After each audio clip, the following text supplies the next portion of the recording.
The crux of this brief was really all about creating some form of experiential design, which not only created a reaction, but also recorded it. There's more on this in my research sketchbook, but it was the subversive nature of graffiti that stuck with me. Graffiti has been hacking the urban landscape since cities existed, effectively, yet albeit illegally, transforming the streets and architecture into a canvas for self-expression.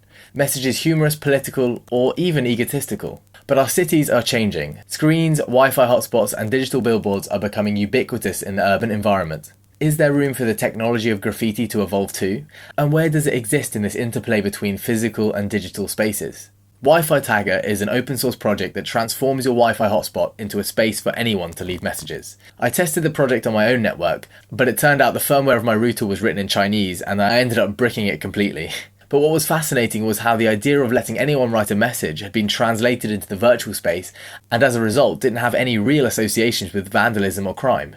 It encouraged the playfulness and openness of graffiti, but removed the destructive aspect of it. Could I bring this same balance back into the physical space using digital technology? And let anyone, law-abiding citizens included, draw and write messages all over real walls? A technique coined projection bombing uses a truck, a 2000 plus lumen projector and pre-programmed tags to do just that. Although it is legal, it's a long way off what makes graffiti spontaneous and anarchic. So my focus shifted to searching for tech that would remove the logistical problems of projection bombing. From my here and now brief, I knew you could use cameras for live motion tracking. My idea was to apply this high contrast tracking with projection bombing to allow passers-by to draw on a wall with something in their pocket, a camera flash. I wrote a program which tracked the brightest point in a frame and used it to draw a picture. But as I carried on looking into the technology and making it work properly, things got a little bit more tricky. Stereoscopic imaging, Pepper's ghosts, skeletal tracking are just a few of the things I encountered which I had absolutely no clue about. The setups were becoming extremely complicated, and after peer feedback I'd realised I'd just made the problem I was trying to overcome worse.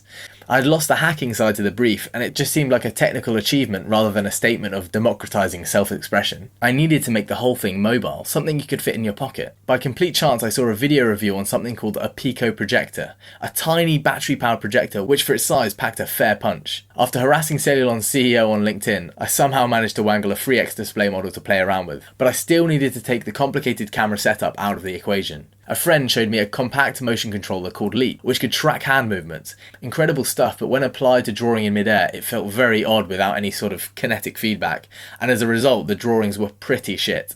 I was always surprised by how accurate touchscreen digitizers on mobiles were. Simple drawing tools like the one found in Snapchat were a breeze and really intuitive. So I recreated Snapchat's drawing interface in my own app, which enabled you not just to draw, but to reposition, type, and use the iPhone's set of emojis, giving you a simple yet expansive set of tools to play with in the palm of your hand. Just like Snapchat, you could customize, deface, or subvert images to your heart's content, but this time your efforts would appear in real life rather than on your phone screen. It was like augmented reality, but in reverse. Projecting this familiar digital visual language onto the physical space gave it a nuance and a more tangible, powerful effect. I bolted the Pico projector to my phone using a couple of clamps and a dismantled selfie stick, and then connected the two using a lightning connector to a micro HDMI. After calibrating the viewing angles of the camera to match the projection angles of the projector, my proof of concept was working and it was time to play with the technology. In line with the ephemeralness of street art, after drawing your message then vanishes. The twist is, your mark is automatically recorded as you draw and tweeted to a connected account, making your mark in the physical space, storing it in the digital, and then spreading it in the social. It's graffiti for the digital age.